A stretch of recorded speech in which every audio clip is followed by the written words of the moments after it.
సరే, ఒక రాత్రి వేళ మనము వర్తమానం మనం నేర్చుకోబోతున్నాం. రక్షణ కొరకై మూలిగిన వధువు, రక్షణ కొరకై మూలిగినటువంటి వధువు అంటే రక్షణ కోసమై మూలిగిన వధువు. కీర్తన గ్రంథము 6వ అధ్యాయము. యావే నీ కోపము చేత నన్ను గద్దింపకము, నీ ఉగ్రతతో నన్ను శిక్షింపకము. యావే నేను కృషించి ఉన్నాను, నన్ను కరుణించుము. యావే నా ఎముకలు అదురుచున్నవి, నన్ను బాగు చేయము. నా ప్రాణము బహుగా అదురుచున్నది. యావే ఎంతవరకు నీవు ఎంతవరకు కరుణింపక ఎందువు? యావే తిరిగి రమ్ము, నన్ను విడిపింపుము. నీ కృపను బట్టి నన్ను రక్షించుము. మరణమైన వారికి నిన్ను గూర్చిన జ్ఞాపకము లేదు. పాతాళములో ఎవరు నీకు కృతజ్ఞతాస్తుతులు చెల్లించుదురు?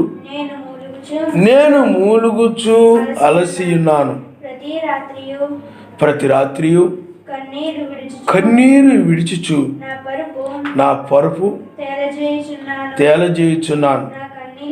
నా కన్నీళ్ల చేత నా పడక కొట్టుకొని పోవుచున్నది. విచారము చేత నా కన్నులు గుంటలు పడుచున్నవి. నాకు బాధ కలిగించు వారి చేత అవి చివికి ఉన్నవి. యావే నా రోదన ధ్వని విని ఉన్నాడు. పాపము చేయువారులారా, మీరందరూ నా యొద్ద నుండి తొలగిపోవుడి. యావే నా విన్నపము ఆలకించి ఉన్నాడు. యావే నా ప్రార్థన అంగీకరించును. నా శత్రువులందరూ సిగ్గుపడి బహుగా అదురుచున్నారు. వారు ఆకస్మికముగా సిగ్గుపడి వెనుకకు మళ్ళుదురు. చూడండి, రక్షణ కొరకు మూలిగిన వధువు. దావీదు ఇక్కడ రక్షణ కొరకు మూలిగినటువంటి వధువుకి సాదృశ్యంగా ఉన్నాడు దావీదు. అతడు చూడండి, మీరు 4వ వచనంలో చూడండి, 6వ అధ్యాయం 4వ వచనంలో, యావే తిరిగి రమ్ము, నన్ను విడిపింపుము. నీ కృపను బట్టి నన్ను రక్షించుము. చూడండి, ఒక విడుదల కొరకు, ఒక రక్షణ కొరకు దావీదు ఎంతగా అతడు ప్రార్థించాడో మనం చూడగలుగుతున్నాం. ఆయన నామమున హల్లెలూయా, హల్లెలూయా. అలాగే ఆయన యొక్క వధువు కూడా, నాయన మరలా తిరిగి రమ్ము, ఎందుకంటే రెండవసారి ఆయన వస్తాడని వాక్యం చెప్తా ఉన్నది కాబట్టి, యావే తిరిగి రమ్ము, నన్ను విడిపింపుము, నన్ను రక్షించుము అని ఆమె కూడా ప్రార్థించింది. ఆమె కూడా ఏం చేసింది చెప్పండి? ప్రార్థించింది. అందుకే బైబిల్ ఏం చెప్తా ఉంది? దేహం యొక్క విమోచన కొరకై ఆమె మూలిగిందని బైబిల్లో రాయబడింది. ఇక్కడ కూడా దావీదు కూడా రక్షణ కొరకు, విడుదల కొరకు ఆ దావీదు కూడా మూలిగాడు. అందుకే మూలుగు చేత అలసిపోయి ఉన్నాను అంటాడు. బైబిల్లో వధువు కూడా ఏం చేసింది చెప్పండి?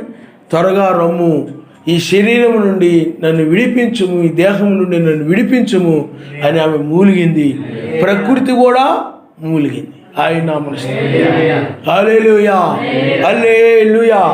కాబట్టి ఆ రక్షణ కొరకై దావీదు ఎంతగా మూలిగాడో వధువు కూడా అదే విధంగా మూలుగుతుంది. కారణం ఎందుకనంటే దావీదులో ఉన్నటువంటి పరిశుద్ధాత్మ వధువులో కూడా ఉంటుంది. కాబట్టి ఆ పరిశుద్ధాత్మను బట్టి ఆ పరిశుద్ధాత్మ ద్వారా ఈ దేహం యొక్క విమోచన కొరకు ఆమె మూలుగుతా ఈ యొక్క 2000 సంవత్సరాల్లో మనము చూడగలుగుతున్నాం. ఆయన చాలామంది దేహం యొక్క విమోచన కొరకు మూలిగి నిద్రించారు. ఈ చివరి కాలంలో 7వ దూత వర్తమానం ద్వారా, అలాగే బ్రహ్నాం గారు, అలాగే జాన్సన్ గారు, నిజమైనటువంటి 5 రకాల పరిచర్యలో ఉన్నటువంటి ఆ వర్తమానం ద్వారా ఆ నామంలో బాప్తిజం పొంది పరిశుద్ధాత్మ కలిగినటువంటి వధువు ఆయన రాకడ కొరకై మూలిగిందనమాట. నాయనా, నువ్వు త్వరగా రమ్ము, నన్ను విడిపించుము అని చెప్పి ఆమె మూలిగింది. రక్షణ కొరకై మూలిగినటువంటి వధువు ఎలా మూలిగిందో ఇక్కడ రాయబడింది అనమాట. ఏదో ప్రార్థనకు వచ్చాను వెళ్ళాను అని కాకుండా ఆమె దావీదుకు సాదృశ్యంగా, అంటే దావీదు ఎలాగైతే మూలిగాడో ఆమె కూడా అలాగే మూలిగి ఉంటుందని మనం గ్రహించాలి. ఏ విధంగా చూడండి, యావే నీ కోపము చేత నన్ను గద్దింపకము, నీ ఉగ్రతతో నన్ను శిక్షింపకము. ఎందుకంటే సర్వశక్తిమంతుడు రెండవసారి ఆయన వస్తూ ఉన్నప్పుడు ఉగ్రతతో వస్తాడని ఆమెకు తెలుసు. ఆ ఉగ్రత నుండి రక్షణ కొరకై, ఆయన కోపం నుండి రక్షణ కొరకై, ఆ యొక్క విడుదల కొరకై ఆమె ఏం చేసిందనంటే ప్రార్థించింది.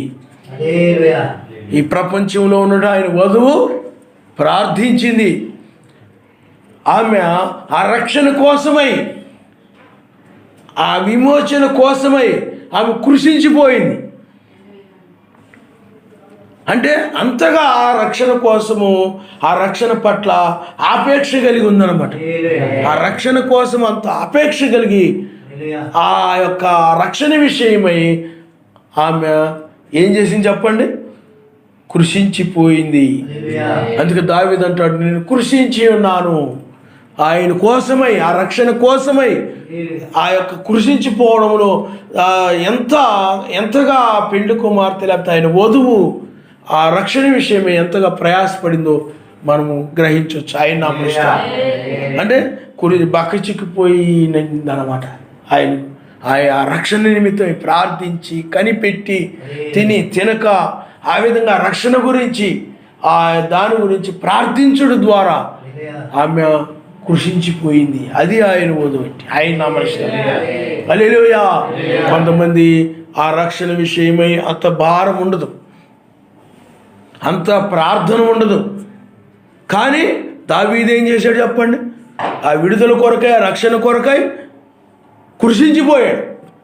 అంతగా నన్ను కరుణించుము, నా ఎముకలు అదురుచున్నవి. నన్ను కరుణించు, నా ఎముకలు అదురుతా ఉన్నాయి. అతను మాట్లాడుతున్నా, అతను నడుస్తున్నా, ఆ ఎముకలు ఏమైపోతున్నాయి చెప్పండి? అదురుతా. అంతగా ఆ రక్షణ పట్ల ఆపేక్ష కలిగి ఆ ప్రార్థించుడు ద్వారా దాని విషయమై అతడు ఆ విధంగా కృషించిపోయాడు. ఆ రక్షణ గురించి ఇప్పుడు మన లోకంలో మనుషులు మనం చూస్తూ ఉంటాం.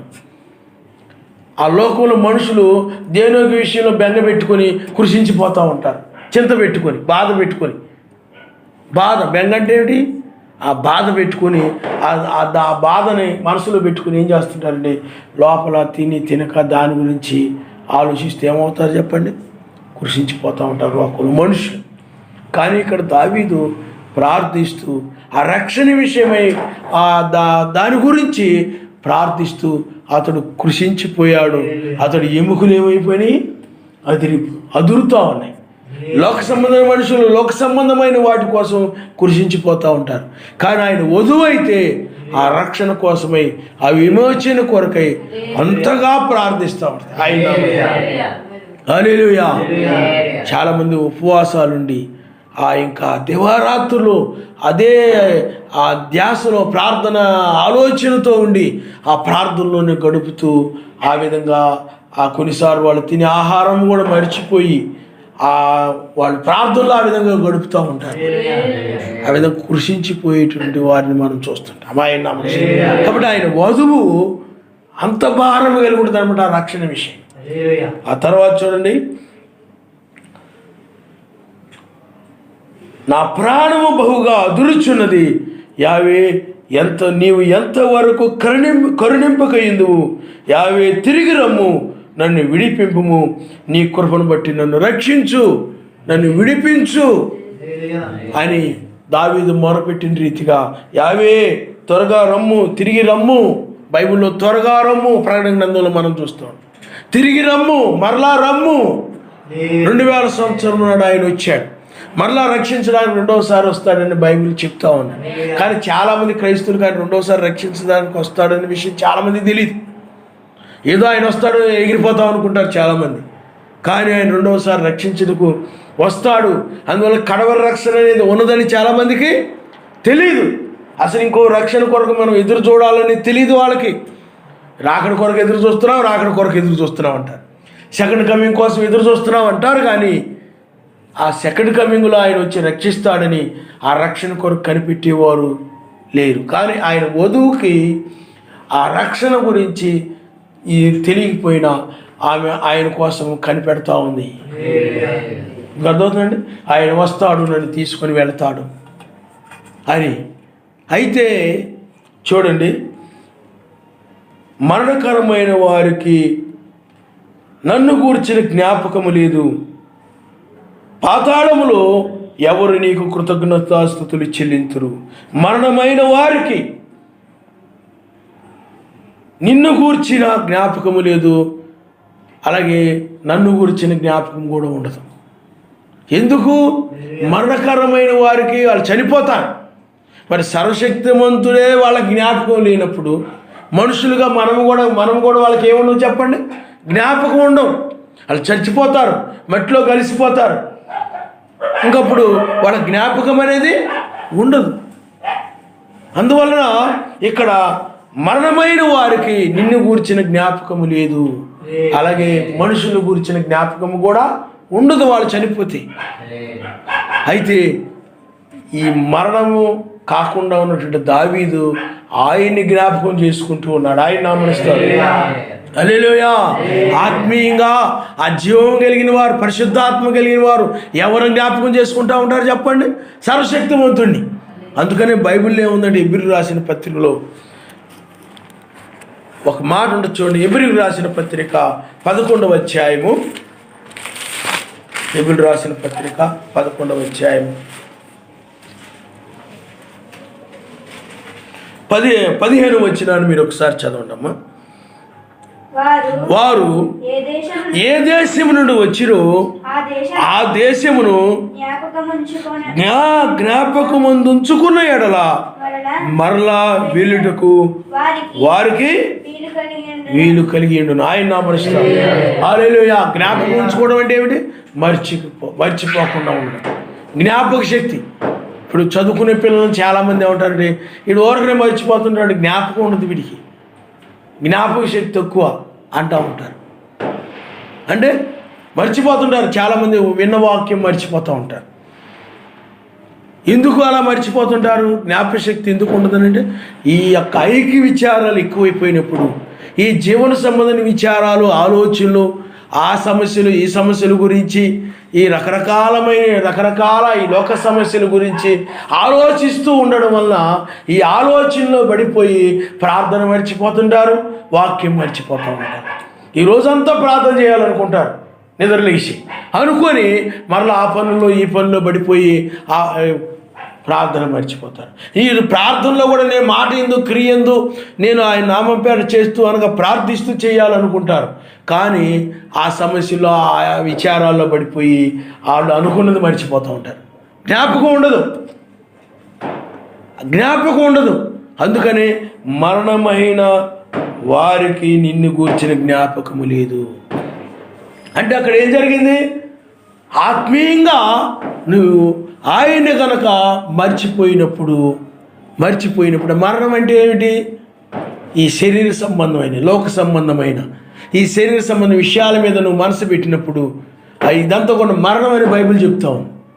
అప్పుడు ఏమైపోతుందంటే, ఈ మరణ సంబంధమైనవి, ఈ చీకటి సంబంధమైనవి నీ హృదయంలోనికి వచ్చినప్పుడు అప్పుడు ఏం జరుగుతుందంటే, వాక్యమును మర్చిపోవడం జరుగుతుంది.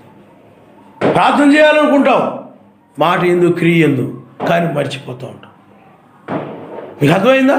కానీ నీవు గనక ఆ యొక్క ఆత్మీయంగా గనక బలంగా ఉన్నప్పుడు ఏం జరుగుతుందంటే, అంటే నీవు జీవము కలిగిన వ్యక్తిగా ఉన్నప్పుడు ఈ యొక్క ఐక్య విచారాలు, గచ్చపదలు, మొండతప్పులు ఈ యొక్క హృదయంలో రానివ్వకుండా నీవు ప్రార్థిస్తూ ఉన్నప్పుడు, ఆ వాక్యం గురించి, విన్న వాక్యం గురించి ప్రార్థిస్తూ ఉన్నప్పుడు, విన్న మాటల గురించి ప్రార్థిస్తూ ఉన్నప్పుడు ఆ మాటలు నీకు పదే పదే జ్ఞాపకం వస్తూ ఉంటాయి. నువ్వు ఆయనతో గడిపిన దాన్ని బట్టి ఆ జ్ఞాపకం ఉంటుంది. ఇప్పుడు నీవు ఉన్నావు అనుకోండి, నీ యొక్క భర్తతోటో, భార్యతోటో, లేకపోతే నీ పిల్లలతోటో కాసేపు కూర్చొని ఆ విషయాలు ఈ విషయాలు చెప్పుకుంటూ ఉన్నారనుకోండి, ఆ చెప్పుకొని ఆ మాటలు ఈ మాటలు ఎక్కడ ఎలా అంటే ఇక్కడ ఎలా అంటే ఏవో చెప్పుకుంటూ ఉన్నారనుకోండి, అప్పుడు ఏం జరుగుతుందంటే నీ యొక్క భార్య, భర్త, ఆ పిల్లలు నీ మెదడులోకి వచ్చి నీ యొక్క ఆలోచనలో ఉంటారు. లేదు, ఎవరో నీకు బయట కనపడతారు, తెలిసిన వాళ్ళు, వాళ్ళతోటి నువ్వేదో ఆ విషయాలు ఈ విషయాలు ఏదో కాసేపు మాట్లాడావు, లేకపోతే కాసేపు అటు వెళ్ళావు, ఇటు వెళ్ళావు, ఇటు వచ్చావు, అటు వచ్చావు, ఇటు తిరిగావు. అప్పుడు వాళ్ళతో గడిపిన సమయాన్ని బట్టి వాళ్ళు నీ జ్ఞాపకం ఉంటుంటారు. నువ్వు ఇంటికి వచ్చినా కానీ అయ్యే జ్ఞాపకానికి వస్తూ ఉంటాయి, ఆ మనుషులే జ్ఞాపకం వస్తూ ఉంటారు, మీరు ఆ యొక్క తిరిగిన ప్రదేశాలని జ్ఞాపకానికి వస్తూ ఉంటాయి. అంటే సర్వశక్తిమంతునితో గడిపే ఎక్కువగా ఎవరైతే గడుపుతూ ఉంటారో వారికి సర్వశక్తిమంతుని యొక్క వాక్యము ఇవన్నీ కూడా జ్ఞాపకం ఉంటా ఉంటాయి. కానీ సర్వశక్తిమంతునితో ఎక్కువగా గడపకుండా ఈ లోక పనుల్లో, లోక వ్యవహారాల్లో, వాటిల్లో వీటిల్లో పడిపోయి అప్పుడు ఏం జరుగుతుందంటే ఆయనతో ఎక్కువగా గడపకపోవడం వల్ల, బైబిల్ ఎక్కువగా చదువుకోవడం, లేకపోతే వాక్యం ఎక్కువగా వినడము, లేకపోతే ఎక్కువగా ప్రార్థించుకోవడం, వీటిల్లో ఎక్కువగా గడపకపోవడం వల్ల ఏం జరుగుతుందనంటే నీవు ప్రార్థించాలనుకుంటావు కానీ తర్వాత లేకపోతే నేను ఈ మాట ఎందుకు ఏందని చేయాలనుకుంటావు కానీ మరి ఎక్కువగా ఆయనతో నీకు సహవాసం లేనందువల్ల, ఎక్కువగా ఆయనతో నీవు గడపకపోవడం వలన నీవు మరలా దాన్ని మర్చిపోవడం జరుగుతూ ఉంటుంది. అదేమైపోతే చెప్పండి, అయ్యో నేను ఇవాళంతా ఇలా చేయాలనుకున్నానే, అలా చేయాలనుకున్నాను, ఆయన కోసం ఇలా ప్రార్థన చేయాలనుకున్నాను, మర్చిపోయానేంటి? ఎందుకు మర్చిపోయావంటే ఆయనతో నువ్వు ఎక్కువగా గడపలేదు. నువ్వు ఏకాంతంగా ఎక్కువగా గడపాలి ఆయన సన్నిధిలో. ఒక రోజు, ఒక 2 రోజులు ఎక్కువగా ప్రార్థనలో ఉండి నువ్వు గడిపినప్పుడు ఆ వాక్యం వింటూ ప్రార్థన చేసుకుంటూ, వాక్యం వింటూ ప్రార్థన చేసుకుంటూ ఆ విధంగా గడిపినప్పుడు ఆ మాటలే నీ ఆలోచనకు వస్తూ ఉంటాయి, ఆ పాటలే నీ ఆలోచనకు వస్తూ ఉంటాయి, ఆ యొక్క వాక్యమే నీ జ్ఞాపకం వస్తూ ఉంటుంది. కానీ నువ్వు అలా గడపకుండా, ఆయనకి సమయం ఎక్కువ ఇవ్వకుండా నువ్వేం చేస్తున్నాడండి, ఈ యొక్క జానుడి పొట్టకు మాత్రము బాగా సమయాన్ని ఇచ్చేస్తూ ఉంటాను. ఆ పనులకి, ఆ సమస్యలకి, వాటి గురించి వీటి గురించి ఆలోచనలకి ఈ ఎక్కువగా ఇవ్వడం వలన వాక్యం ఏమైపోతుంది, వింటావు కానీ అది జ్ఞాపకం ఉండదు. వింటావు కానీ ఏమి జరుగుతుంది చెప్పండి, జ్ఞాపకం ఉండదు. లోక సంబంధం విషయాలు నీ జ్ఞాపకం ఉంటాయి. లోక విషయాలు బాగా, ఎందుకంటే వాటిలో ఎక్కువ గడుపుతుంటావు కాబట్టి, ఆ సమస్యలు ఆ మనుషులతో ఎక్కువ గడుపుతూ ఉంటావు కాబట్టి ఎక్కువగా అవి జ్ఞాపకం ఉంటాయి నీకు.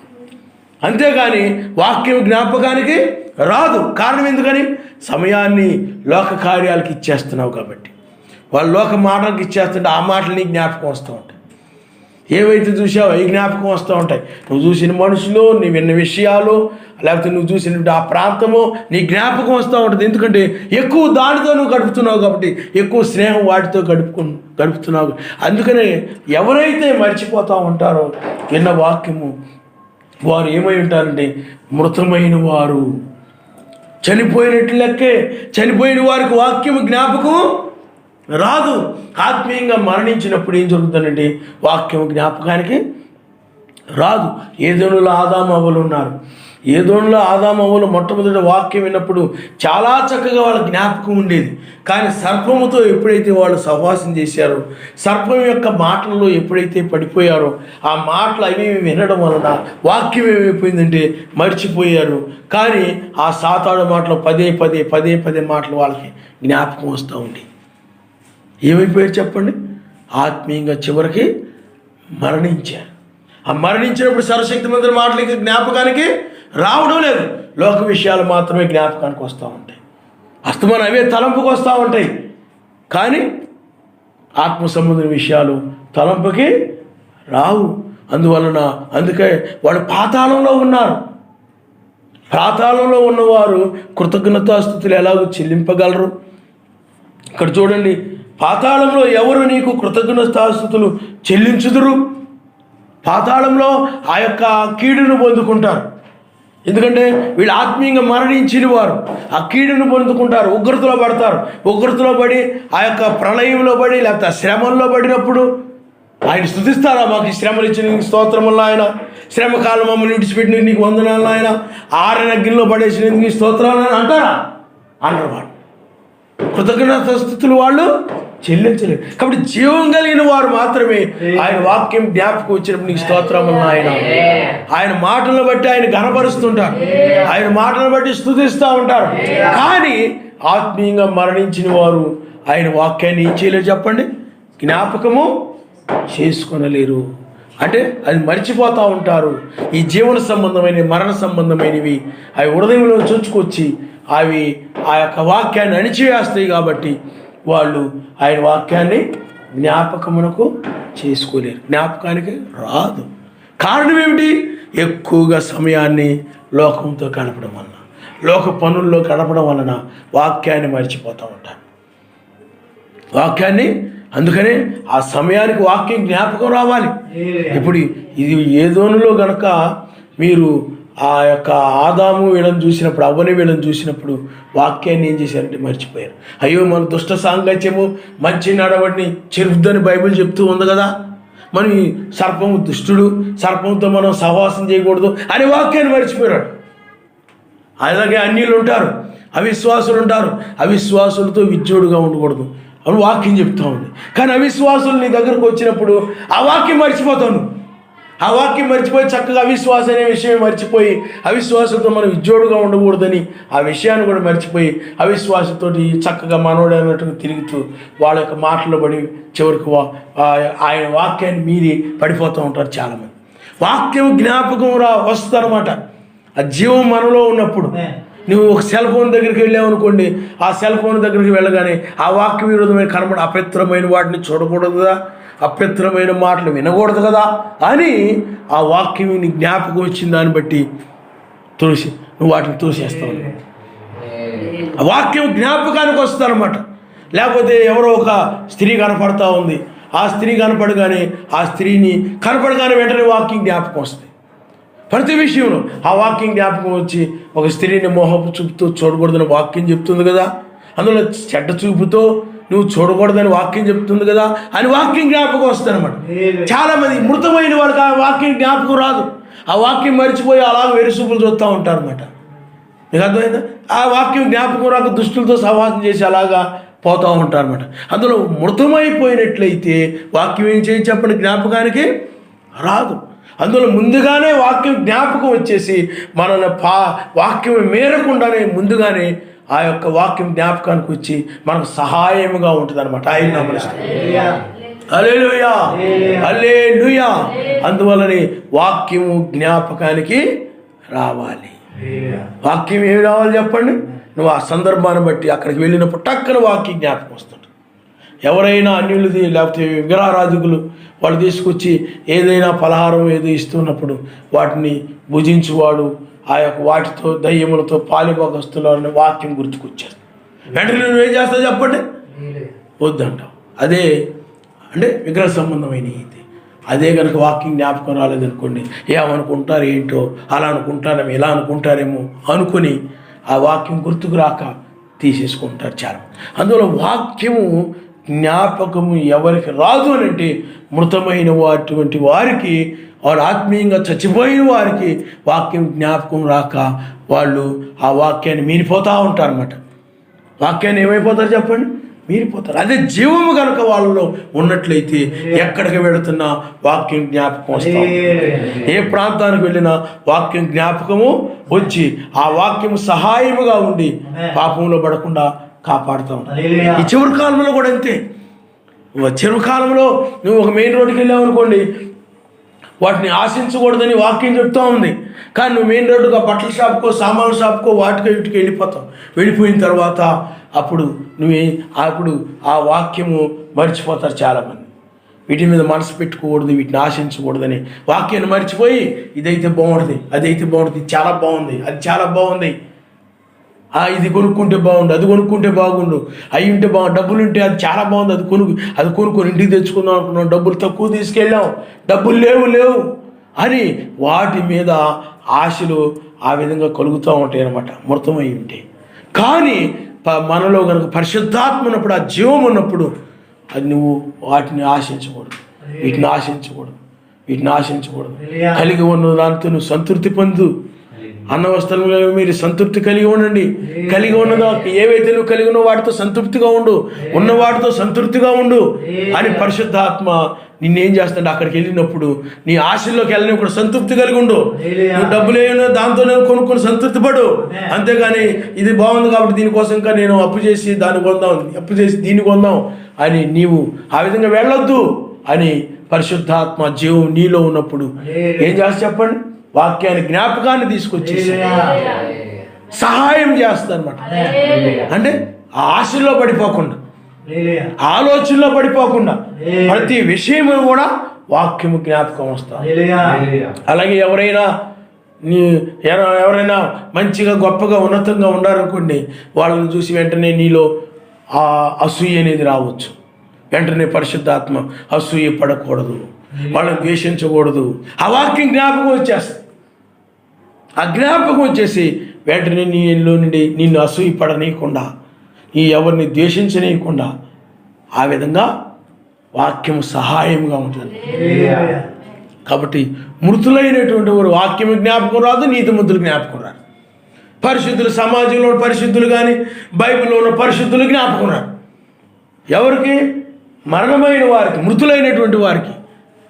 అందుకనే వాళ్ళు ఆ మృతమైన వారు ఉగ్రతలోకి వెళ్ళిపోతారు కాబట్టి, నిత్య శిక్షలోకి వెళ్ళిపోతారు, పాతాళానికి వెళ్ళిపోతారు కాబట్టి వాళ్ళు ఆ పొందినటువంటి పాతాళాన్ని బట్టి మాకు మంచి పాతాళం ఇచ్చిన స్తోత్రంలా అనేది చెప్పరు. వాళ్ళు ఎవరు పాతాళంలోని కృతజ్ఞతాస్తుతులు చెల్లించెదరు. దావీదు చాలా గొప్ప విషయాలు మాట్లాడు ఆయన. హల్లెలూయా. అందుకని నేను మూలుగుచ్చు అలసి ఉన్నాను. దేనికోసం చెప్పండి? రక్షణ కోసము. కాబట్టి ఇక్కడ చూడండి, దావీదు ఆ యొక్క మరణమైన వారి వలె, ఆయన జ్ఞాపకం లేకుండా ఆయన్ని మరిచిపోయిన వ్యక్తి వలె దావీదు లేడు. ప్రతి దినము ప్రతి క్షణము కూడా ఆయన జ్ఞాపకం చేసుకుంటూ మూలుగుతూ ఉన్నాడు. మూలిగి ఆయన కోసం మొరపెట్టి ప్రార్థించి అలాగే అలసిపోయాడు. అంతేగాని కాసేపు ప్రార్థన చేసి మర్చిపోవడం కాదు. ఈరోజంతా ప్రార్థన చేసుకుందాం అనుకుని మర్చిపోలేదు. ఈరోజు ఆ రక్షణ గురించి నేను ప్రార్థన చేసుకోవాలి, ఈరోజు ఆయన నాతో మాట్లాడే వరకు కూడా నేను లేవకూడదు అనుకొని మళ్ళీ మర్చిపోయాడా? జీవము కలిగి ఉన్నాడు దావీదు. కనుక సర్వశక్తిమంతుని ప్రతి క్షణము కూడా జ్ఞాపకం చేసుకుంటూ మొరపెడుతూ ఉన్నాడు. అతడు మరణమైన వాడు కాదు, ఆయన నామరిస్తాడు. హల్లెలూయా. ఎక్కడికి వెళ్ళినా ఆ వాక్యమే, ఆ రక్షణను గురించే, ఆ రక్షణే గుర్తుకొస్తా ఉంది, ఆ రక్షణ జ్ఞాపకం వస్తూ ఉంది. ఆ రక్షణ గురించి మొరపెడతాం. నీకు కూడా ఈ చివరి కాలంలో ప్రియులారా, ఆయన వధువు కూడా ఆ రక్షణ గురించే ప్రార్థించి ఉంటుంది, ఆ రక్షణ గురించే మొరపెట్టి ఉంటుంది. విమోచన కొరకై ఆయన నామరిస్తాడు. హల్లెలూయా. అందుకనే చూడండి, ఆయన వధువుకి ఆ రక్షణ గురించి తెలియకపోవచ్చు, ముందు కూడా మనకి తెలియదు. కానీ చివరి కాలంలో ఆయన బయలుపరిచాడు. ఆయన నామం బయలుపరిచే వరకు కూడా నాకు తెలియదు. మీకు అర్థమవుతుందండి? సరే, ఇక్కడ చూడండి, ప్రతి రాత్రి కన్నీరు విడుచు నా పరుపు తేలజేయుచున్నాను, నా కన్నీళ్ల చేత నా పడక కొట్టుకొని పోవచ్చున్నది. చూడండి, ప్రతి రాత్రి నీకు ఎప్పుడు తిరగానే ఎప్పుడు పడుకుందావా. కానీ ఇతడు ఏం చేశాడు చెప్పండి? దావీదు మహారాజు ప్రతి రాత్రి కన్నీరు విడుచు నా పరుపు తేలజేయుచున్నాను అంటే వర్ణన అన్నమాట. అంతగా కన్నీరు కార్చాడని, ఆ పరుపు కూడా కన్నీటికి తేలిపోయేంతగా ఆ రక్షణ కోసం ఏడ్చాడు. ఆ కళ్ళబడి నీరు అలా కారిపోయింది. అంతగా ఏడ్చాడు, అంతగా ప్రార్థించాడు. రాత్రంతా కూడా ఏడుస్తూనే ఉన్నాడు. కొంతమంది ఏం చేస్తారంటే ప్రభు స్తోత్రం హల్లెలూయా హల్లెలూయా అంటారు, బొర్రునే ఏడుస్తారు. ఆ కళ్ళం నీళ్లు కనపడి మళ్ళీ తర్వాత కనపడ, మళ్ళీ ఎప్పుడుకో.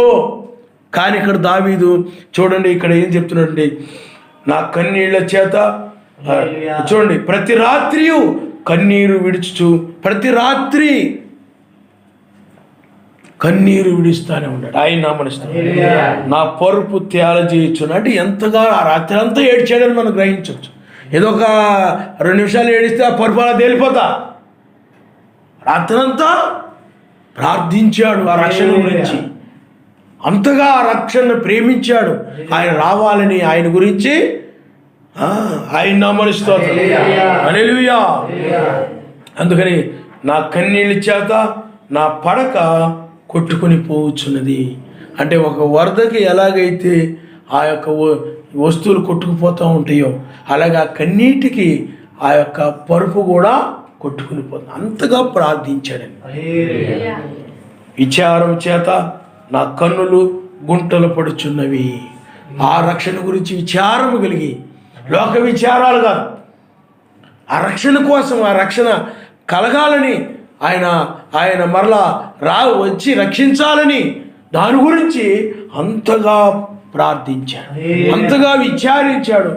దాని గురించి అంతగా జ్ఞాపకం చేసుకుంటూ ఏడుస్తూ ఉన్నాడు. కొంతమంది అయినట్టు మర్చిపోతారు. ఇప్పుడు ఇక్కడ వాకింగ్ గుర్తుకూడదు, ఇంటికి పోయిన తర్వాత మర్చిపోతారు పూర్తిగా. వాకింగ్ జ్ఞాపకం రాదు. ఆ సామాన్లు, ఆ సట్లు, ఆ గిన్నెలు, లేదా రోడ్డు మీద వెళ్ళి అయ్యో ఇవో జ్ఞాపకం వస్తాయి. ఎన్ని చూసుకుంటూ వెళ్ళిపోతారు. ఇంటికి వెళ్ళిపోయిన తర్వాత ఆ రోడ్డు మీద జరిగిన విషయాలు లేకపోతే అవో ఇవో జ్ఞాపకం వస్తుంటే కానీ ఇది పోతుంది. ఆ రోడ్ల మీద కనపడిన మనుషులే ఎవరో జ్ఞాపకం వస్తుంటారు కానీ వాక్యం జ్ఞాపకం రాదు. అది ఇక్కడే పోతాయి.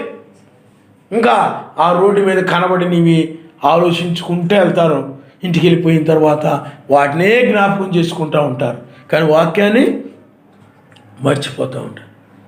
కాబట్టి దావీదు మహారాజు అతడు ప్రార్థించాడు. జ్ఞాపకము లేనివాడు వలె కాదు కానీ అనుక్షణము ఆయన జ్ఞాపకం చేసుకుంటూ ఏడ్చాడు. ఆ రక్షణ గురించే, ఆయన రావాలని ఏడ్చాడు. తిరిగి రమ్ము అని ఆయన కోసమై ఏడ్చాడు, కన్నీరుగా వచ్చాడు, కృషించిపోయాడు. ఆయన జ్ఞాపకం చేసుకుంటూ, అంటే ఇంకా ఆ దినములు ఆయన జ్ఞాపకం చేసుకుంటూ గడిపాడు. ఆయన నామనిస్తాడు. నువ్వైతే ఆ మందిరంలో కాసేపు ఉన్నప్పుడు మాత్రం నీ జ్ఞాపకం ఉంటుంది. ఇంటికి పోయిన తర్వాత ఆయన జ్ఞాపకం అయినాడు. ఏమి వాకింగ్ జ్ఞాపకం ఉండదు. పోయిన ఆదివారం ఏం చెప్పామంటే తడుముకుంటాం, ఏం చెప్పలేకపోతాం. ఇలాగా కాదు, విన్న వాక్యము ప్రతి క్షణం కూడా జ్ఞాపకం చేసుకుంటూ ప్రార్థించుకుంటాం. ఆయన నామనిస్తాడు. ఆదివారం వర్తమానం విన్నామంటే నాకు ఆ స్థిరమైనటువంటి ఎత్తబడడానికి కావాల్సిన విశ్వాసాన్ని దయచేయాలి అని దాని గురించే నువ్వు అడుగుతూ ప్రార్థన చేయాలి. కానీ నీకు అది గుర్తే ఉండదు. మీకు అర్థమైందా? ఆ విధంగా ఉంటే అది జ్ఞాపకం చేసుకోవడం అవ్వదు.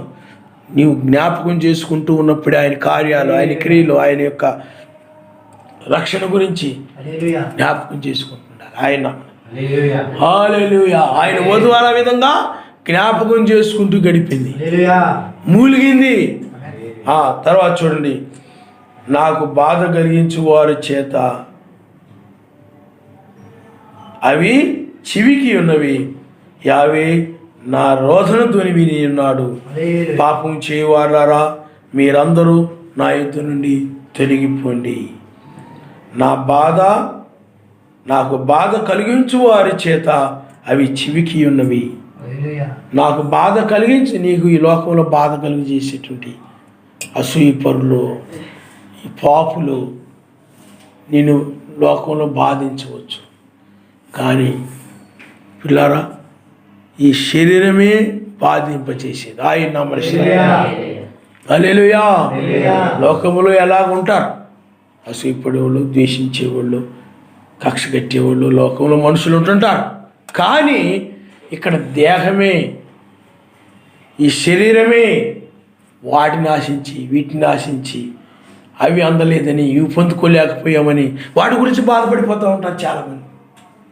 ఈ లోక సంబంధమైన వాటి గురించి అవి పొందుకోలేకపోయామే, ఇవి పొందుకోలేకపోయామే, ఇవి సంపాదించుకోలేకపోయామే, అవి సంపాదించుకోలేకపోయామే, ఆ వ్యాపారంలోని ఇన్ని లక్షలు సంపాదించలేకపోయానే, లేకపోతే దీనిలో ఇంత డబ్బు సంపాదించలేకపోయినా, ఇదిగో మంచి సంబంధం వచ్చింది, మంచి సంబంధాలు రాలేదే.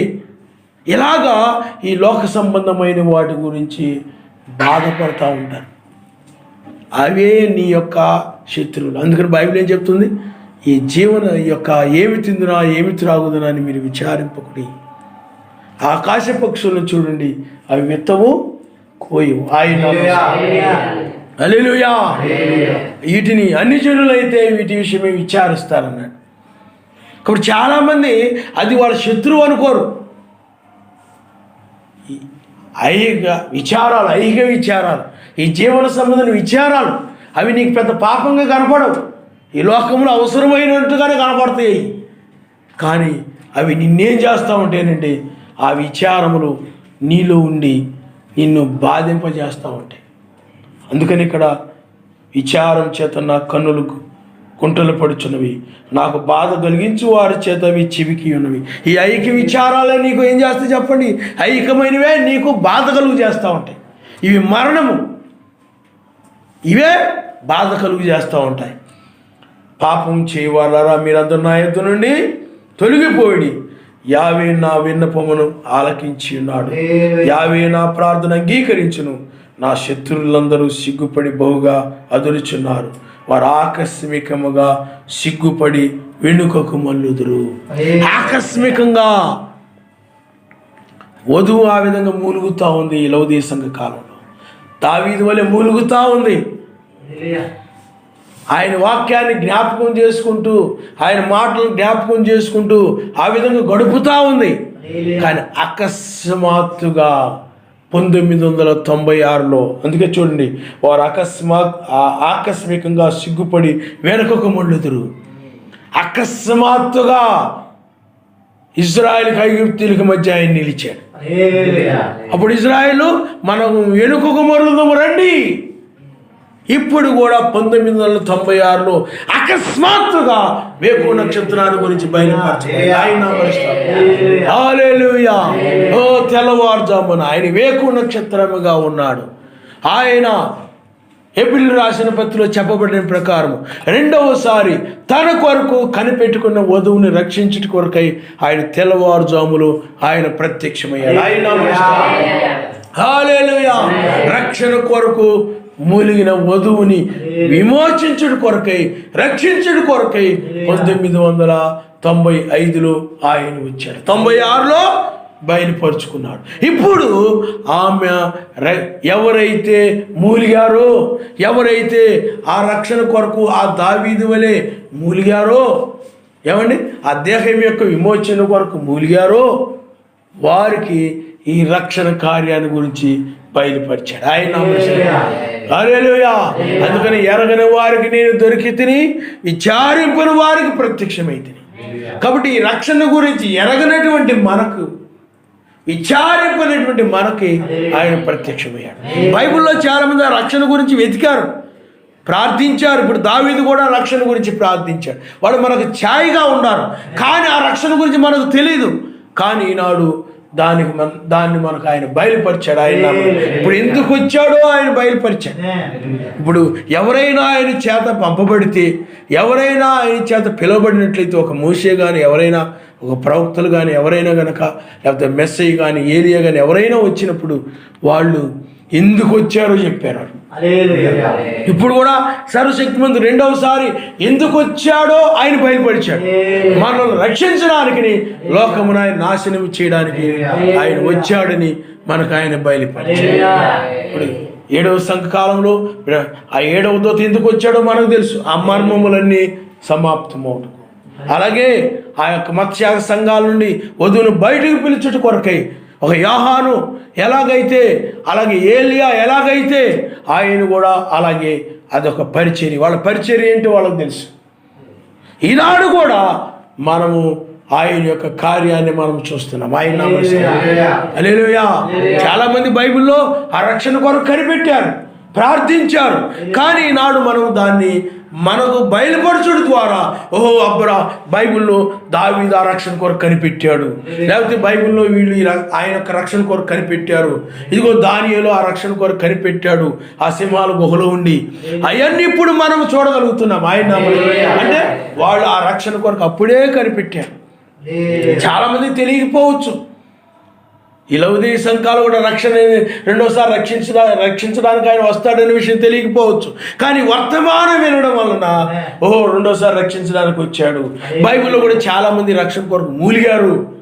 వాళ్ళు పొందేటువంటి రక్షణ అది తాత్కాలికమైనది కావచ్చు, కానీ మనం పొందే రక్షణ నిత్య రక్షణ. ఆయన నమ్మనిస్తాం, నిత్యము ఆయన మనకు రక్షణగా ఉంటాడు, నిత్యము మనం విమోచించబడిన వారంగా మనం ఉంటాం, దేహం నుండి విమోచించబడి అమర్త్యతలో మనం ఉంటాము. ఆయన మనకు నిత్య రక్షకుడు, ఆయన నిత్య ఎందుకు నిత్య రక్షకుడు అని అంటే ఇంకా ఏ పాపంలోనూ వేటిల్లోనూ ఇంకా పడకుండా ఆయన యొక్క వాక్యం ద్వారా ఉగ్రత నుండి రక్షించిన వాడుగా ఆయన ఉన్నాడు. ఆయన నమ్మేస్తే ఇంక ఎప్పుడు కూడా ఆ రక్షణలోనే ఉంటాం. అదే బైబిల్లో మనం చూస్తాం, వాళ్ళు ఇజ్రాయిల్ ఉండేవారు, ఆయన అనగా సర్వశక్తిమంతుడు వారికి రక్షకుడు, కానీ వాళ్ళ ఆజ్ఞలు అతిక్రమించినప్పుడు వాళ్ళకి ఆయన రక్షకుడుగా ఉండేవాడు కాదు. అప్పుడు వాళ్ళని అన్ని జనులకు అప్పగించేవాడు, వాళ్ళు మొరపెట్టినప్పుడు మరలా రక్షించేవాడు, మరలా పడిపోయేవారు, మరలా రక్షించేవాడు. ఇప్పుడు ఇంకా అలాంటిది ఉండదు, ఇంకా ఒకేసారి రక్షించి ఇంకా నిత్య రక్షకుడుగా ఉంటాడు. ఆయన హల్లెలూయా. మళ్ళీ పాపంలో పడడం, మళ్ళీ వచ్చి రక్షించడం, పాపంలో పడడం, మళ్ళీ రక్షించడం ఇక ఉండదు. నిత్య రక్షణ నువ్వు పొందిన అంటే నిత్యము రక్షించబడిన వాడుగా ఉంటావు. నిత్యము ఇక ఏ ఉగ్రత నీ మీదకు ఉండదు. ఉగ్రత నుండి నువ్వు రక్షించబడిన వ్యక్తిగా నీవు ఉంటావే తప్ప నీ మీదకి ఏ ఉగ్రత ఉండదు. కాబట్టి ఆయన యొక్క వధువు ఆ రక్షణ కొరకై అంతగా మూలిగింది. ఆ మూలిగినటువంటి వధువుని రక్షించడం కొరకై వేకు నక్షత్రముగా ఆయన ఇచ్చాడు. ఆయన హల్లెలూయా. అందువల్లనే దేహం యొక్క విమోచన కొరకై ఈ లౌదీయ సంఘ కాలంలోనే కాదు 7 సంఘ కాలంలో కూడా ఆయన వధువు మూలిగింది. అయితే కొంతమంది నిద్రించారు. ఇప్పుడు ఈ లౌదీయ సంఘాల్లో ఉన్నటువంటి ఆయన వధువు ఆయన కొరకు మూలుగుతూ ఉంది. ఆ మూలుగుతున్న వధువును రక్షించడం కొరకు ఆయన 1995లో వచ్చాడు. కాబట్టి మనకి ఈనాడు ఆయన రక్షణ కార్యాన్ని బయలుపరచడం ద్వారా ఇప్పుడు ఆయన వధువులో అంటే ఆ వధువుగా ఉన్నటువంటి వారు కూడా ఆ యొక్క విమోచన కొరకు, అందుకు విడిపింపు అంటారు, విమోచన కొరకు మూలిగారు. అలాగే వారు ఈ యొక్క రక్షణ కార్యము కోసమై వాళ్ళు ఎదురు చూశారు. అందుకని వాళ్ళు మనకి ఛాయిగా ఉన్నారు. ఆయన హల్లెలూయా, హల్లెలూయా. మరి లోతు వాళ్ళు ఛాయిగా ఉన్నారు, మనకి నోహు ఛాయిగా ఉన్నాడు. అలాగే బైబిల్లో మోషే కాలంలో వాళ్ళు ఐగుప్తు నుండి బయటకు వచ్చి ఎర్ర సముద్రం దగ్గర వాళ్ళు రక్షించబడ్డారు. ఆయన మనిషితో హల్లెలూయా. అలాగా ఆ రక్షణ కార్యాన్ని ఆయన మర్మముగా ఉంచాడు. అయితే మన పితరులు దానిని కలిగి ఉన్నారు. దానికోసం దావీదు వలె మొరపెట్టిన వారు ఉన్నారు ఆ రోజుల్లో. కానీ ఇప్పుడు మనకు ఛాయిగా ఉన్నారు వాళ్ళు.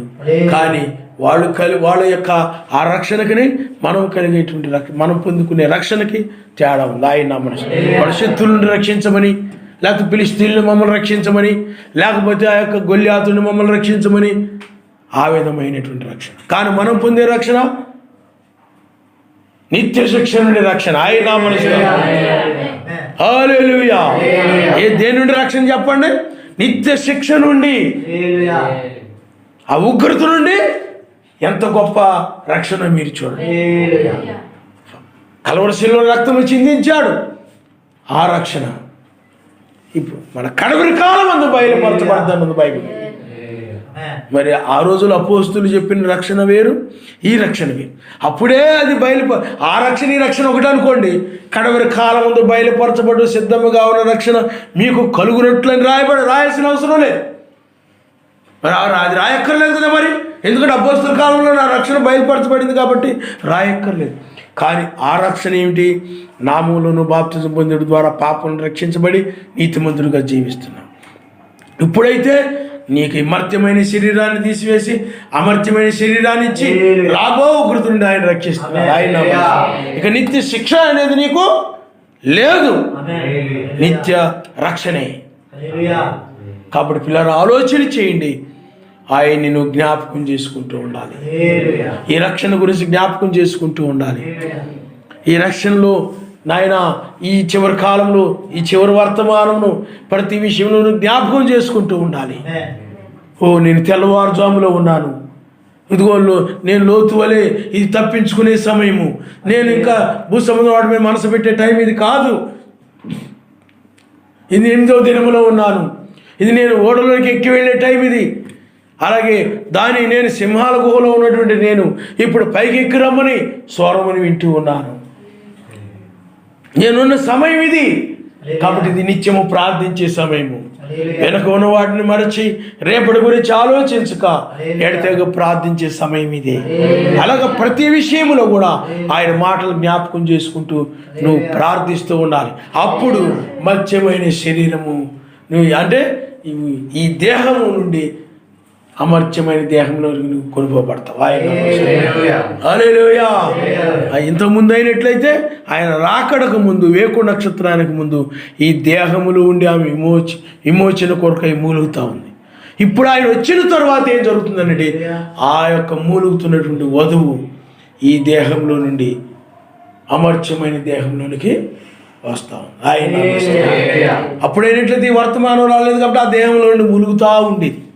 ఇప్పుడైనట్లయితే ఈ రక్షణ కార్యము ఆరంభమైంది కాబట్టి ఇప్పుడు నీవు మర్త్యమైన అంటే నశించే ఈ దేహం నుండి, మరణకరమైన దేహం నుండి అమర్త్యమైన దేహంలోనికి వస్తావు. ఆ దేహం ఏమిటి? వాక్యమే. వాక్యము రావడమే అమర్త్యమైన దేహంలోనికి రావడం. వాక్యమే పరిశుద్ధాత్మ, వాక్యమే తలరాయి, వాక్యమే వేకు నక్షత్రము, వాక్యమే ఆయన రాజ్యము. ఇది ఆ వాక్యాన్ని అనుసరిస్తేనే నీతి, సమాధానం, పరిశుద్ధాత్మేంద్ర ఆనందం కలిగి ఉంటాను. అందుకని ఇంతకుముందు బ్రహ్మాం గారు వర్తమానానికి ఇప్పుడు వర్తమానానికి వ్యత్యాసం ఇంతకుముందు చెప్పాను. ఇశ్రాయేల్ ఐగుప్తు దేశం నుండి బయటకు వస్తున్నప్పుడు వాళ్ళ ఐగుప్తు కూడా సైన్యం కూడా వెంబడిస్తూ వచ్చింది ఇజ్రాయిల్ని. అలాగే నువ్వు కూడా ఆ నామంలో బాప్తిజం పొందినప్పటికీ కూడా ఈ లోక విచారాలు, ఈ ఐగుప్తు సైన్యం లాంటివి అన్నమాట. ధనాపేక్షలు, అసూయ, ద్వేషము ఇవన్నీ కూడా నేను వెంబడిస్తూ వచ్చాయి. కానీ ఎప్పుడైతే ఇప్పుడు ఈ యొక్క తెల్లవారుజాములో వాటన్నిటి నుండి కూడా నువ్వు తెంచబడుతుంటావు. ఐగుప్తు సైన్యం ఇజ్రాయెల్ నుండి ఎలాగ తెంచబడిందో ఇక పూర్తిగా నీవు కూడా ఈ యొక్క లోకాశలు, ఆలోచనలు, ద్వేషము, అసూయ, దురాలోచనలు వీటన్నిటిని కూడా నువ్వు తెంచబడతావు. ఐగుప్తు సైన్యమే చెడ్డవి, ఇవే హృదయంలో నుండి పుట్టి మనుషులు అపవిత్రపరిచేవి. అందుకని అపవిత్రమైనది ఐగుప్తు సైన్యాన్ని వెంబడిస్తూ వచ్చింది. తెల్లవారుజాము వచ్చేసరికి ఏం జరిగింది చెప్పండి? ఐగుప్తు సైన్యము, ఇజ్రాయిల్ వేరైపోయారు. ఇప్పుడు కూడా నీ నుండి ఆ చెడు, ఆ అపవిత్రమైనటువంటి హృదయంలో నుండి పుట్టేవి అవి పూర్తిగా నీ నుండి బయటికి వెళ్ళిపోతాయి. ఇంకా పూర్తిగా ఏముంది? ఇజ్రాయిల్ మధ్య ఏమైనా ఉందా?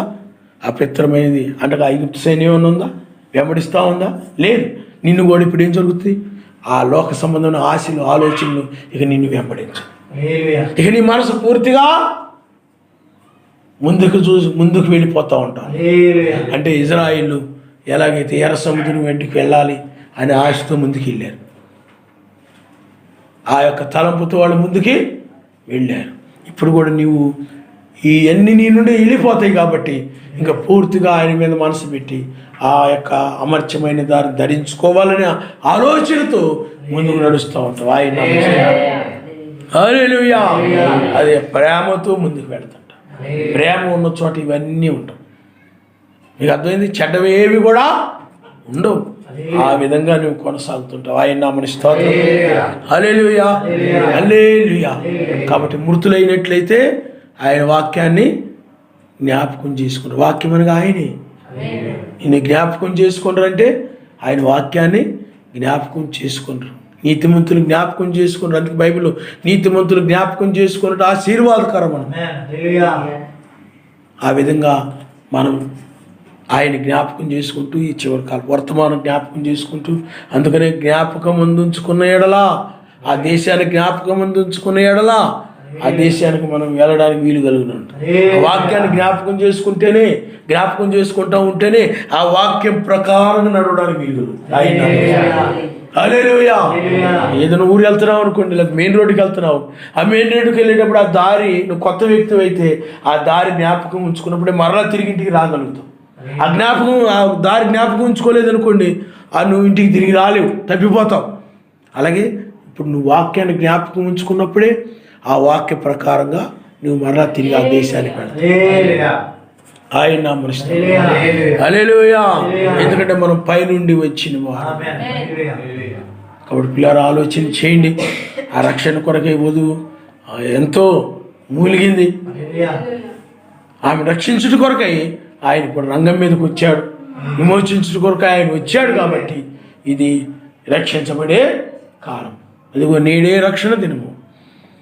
ఆ రక్షణ దినము వేరు, ఈ రక్షణ దినము వేరు. ఆ రక్షణ దినములో ఆయన గొర్రెపిల్లగా ఉన్నాడు, ఈ రక్షణ దినంలో న్యాయాధిపతిగా ఉన్నాడు. ఆయన నామనిస్తాడు. హల్లెలూయా. అందుకని పిల్లారా, ఆ రక్షణ కూడా ఎప్పుడు వచ్చింది చెప్పండి? లోకానికి ఎప్పుడు వచ్చింది ఆ రక్షణ? 8వ దినములో తెల్లవారుజామున, అంటే రాత్రి యొక్క 4వ జాములో 3వ దినములో వచ్చింది ఆ రక్షణ. అంటే తిరిగి లేచుడు ద్వారా రక్షణ వచ్చింది. ఆయన తిరిగి లేకపోతే రక్షణ రాదు. లోకానికి రక్షణ లేదు. 2000 సంవత్సరాల క్రితం ఆయన తిరిగి లేచాడు. కాబట్టి అదిగో ఆయన తిరిగి లేచాడు, నీకోసం ప్రాణం పెట్టాడు, నీకోసం మరణించాడు, ఆయన తిరిగి లేచాడు. ఇప్పుడు ఆయన రక్షకుడుగా ఉన్నాడు. ఇప్పుడు ఆయన పరిశుద్ధాత్మగా ఉన్నాడు. ఆ పరిశుద్ధాత్మగా ఆయన ఇప్పుడు ఉన్నాడు. ఆయనే మన రక్షకుడు అని ప్రకటించాడు. ఇప్పుడు కూడా మనము 8వ దినములో రాత్రి యొక్క 4వ జాములో తెల్లవారుజామున మనము కూడా రక్షించబడుతున్నాం. ఆయన హల్లెలూయా. ఆయన ఎప్పుడైతే తిరిగి లేచాడో అప్పుడే మనల్ని కూడా తిరిగి లేపుతూ ఉన్నాడు. ఆయన నిన్న నేడు నిరంతరం ఏకరీతిగా ఉంటాడు, ఒకే రీతిగా ఉంటాడు. అప్పుడు ఒక రకంగా ఇప్పుడు ఒక రకంగా ఉండేవాడు కాదు. ఆయన మారని వాడు. ఆయన విధానం ఎప్పుడు కూడా ఒకే రకంగా ఉంటుంది. అప్పుడు ఎలా చేశాడు, ఇప్పుడు కూడా అలా చేస్తాడు. నోహు కాలంలో ఎలా చేశాడు, లోతు కాలంలో ఎలా చేశాడు, దానియేలు కాలంలో ఎలాగ చేశాడు, ఇప్పుడు కూడా అనగా మొదటి రాకడలో ఆయన ఎలాగ చేశాడు అంటే పునరుద్ధాన విషయంలో ఇప్పుడు కూడా పునరుద్ధానాన్ని అదే విధంగా జరిగించేవాడు. కాబట్టి పిల్లలు ఆలోచన చేయండి. ఆ రక్షణ కోసం వాళ్ళు అంతగా ప్రార్థించారు.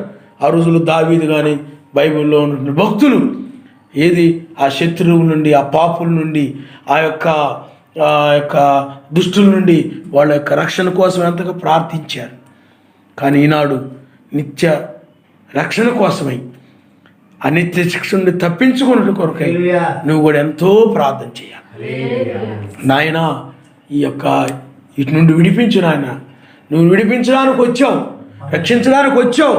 వాళ్ళు తిరిగి రమ్మని దావీదు అడుగుతూ ఉన్నాడు. కానీ అలాగే మా ముందున్నటువంటి భక్తులు కూడా తిరిగి రమ్మని మొరపెట్టారు. కానీ ఇప్పుడు నువ్వు తిరిగి వచ్చావు, మా మధ్య ఉన్నావు, మమ్మల్ని రక్షించడానికి వచ్చావు. ఆ రక్షణ కార్యం నా జీవితంలో జరగడానికి సహాయం చేయి, ఆ విడుదల నా దేహంలో జరగడానికి సహాయం చేయి నాయన అని నువ్వేం చేయాలి? ప్రార్థన చేయాలి. ఆయన నామనిస్తాను. అమర్చమైన దాన్ని విడిపించి అమర్చితను దయచేయి నాయనని ప్రార్థన చేయాలి. అమర్చితని పొందుకోవడానికి కృప చూపండి. నువ్వు తీసుకొచ్చిన రక్షణ నేను పొందుకోవడానికి సహాయం చేయండి అని నువ్వు ప్రార్థన చేసుకోవాలి. తల ఉంచుకోండి, మనం ప్రార్థన చేసుకుందాం. హల్లెలూయా, హల్లెలూయా, హల్లెలూయా, హల్లెలూయా. మనము నిత్యము సమాధానం కలిగి ఉంటాం. ఈ మర్త్యమైన శరీరమును విడిచి అమర్చితను ధరించుకొని నిత్యము ఇంకా ఆయనతో మనం ఉండిపోతాం. లోకమిక నిత్యము ఇంకా ఉగ్రతలో ఉండిపోతాది. నిత్య రక్షణ వారికి, మనకైతే నిత్య రక్షణ. లోకానికి, ఆయన నమ్మని వారికి నిత్య శిక్ష. ఈ కాలంలో ఉన్నాం, అలాంటి సమయంలో ఉన్నాం. రెండవ రాకడలో ఇదే జరుగుతుంది. హల్లెలూయా, హల్లెలూయా, హల్లెలూయా. ఆ రక్షణ కోసమై వాళ్ళు ఎంతో మూలిగారు. కానీ ఇప్పుడు ఆ రక్షణే వచ్చినప్పుడు నువ్వు ఎంత ప్రార్థన చేయాలో నువ్వు ఆలోచన చేయాలి.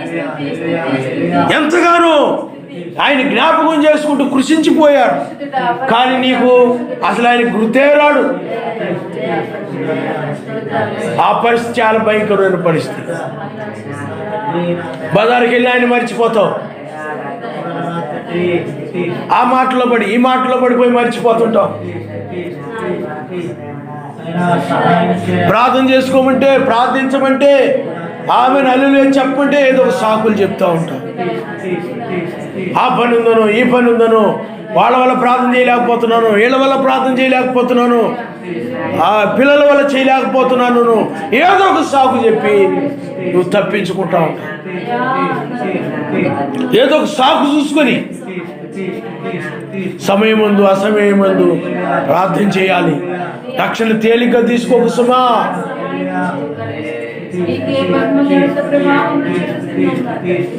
హల్లెలూయా హల్లెలూయా. సీరియస్ గా తీసుకో, లేకపోతే నిత్య శిక్షలో పడిపోతావు, ఆ పాతాళంలో పడిపోతావు.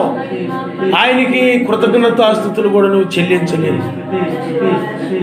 అక్కడెవ్వరు కూడా కృతజ్ఞతాస్తుతులు చెల్లించు. ఇప్పుడు నువ్వు చెల్లించు.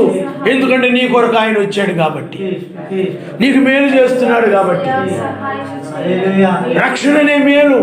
ఎవరికి లేనటువంటి గొప్ప రక్షణ కార్యము, ఏ సంఘ శాఖలకు లేని గొప్ప రక్షణ కార్యము నీకు ఆయన జరిగిస్తూ ఉన్నాడు. లేఖనాలు నెరవేరుతా ఉన్నాయి.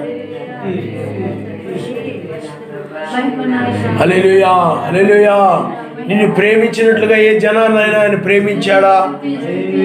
నీకు ఇచ్చినట్లుగా రక్షణ కార్యము, ఆ రక్షణను ఎవరికైనా ఆయన ఇచ్చాడా? నువ్వు ఆలోచించి. అనేక మంది ఉన్నారే ప్రపంచంలో, అనేక సంఘ శాఖలు ఉన్నాయి, అనేక మంది మనుషులు ఉన్నారు. వారందరూ దాటుకొని నీ దగ్గరకు వచ్చాడు ఆయన. ఈ రక్షణ కార్యాన్ని నువ్వు తేలిక తీసుకోవద్దు సుమా. ఎవరినైనా ఇంతగా ప్రేమించాడా? నువ్వు ఆలోచించే. ఆయన ప్రేమ కోసం ఎంతో మంది పరితపిస్తూ ఉన్నారు. కానీ వారందరినీ కాదని నీ దగ్గరకు ఆయన వచ్చాడు. నువ్వు ఆయన ప్రేమిస్తున్నావా?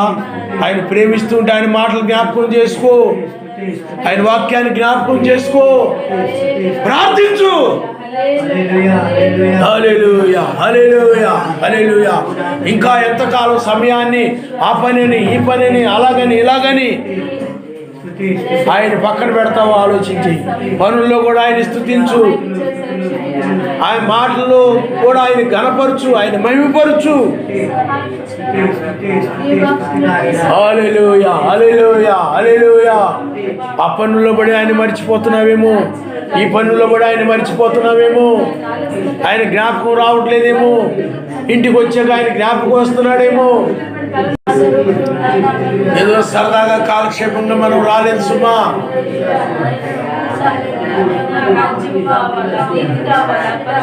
ఆ రక్షణని దావీదు సరదాగా తీసుకోలేదు. దానికోసం ఎంత ప్రార్థించాడో నువ్వు ఆలోచించి, ఆ రక్షణ గురించి. కానీ ఆ రక్షణ ఎరగనటువంటి నీకు, ఆ విమోచన అంటే తెలియనటువంటి నీకు, ఆ రక్షణ కార్యాన్ని ఆయన వచ్చి ఆ రక్షణ కార్యాన్ని బయలుపరిచాడు. నువ్వెంతగా ప్రార్థించాలో ఆలోచించి.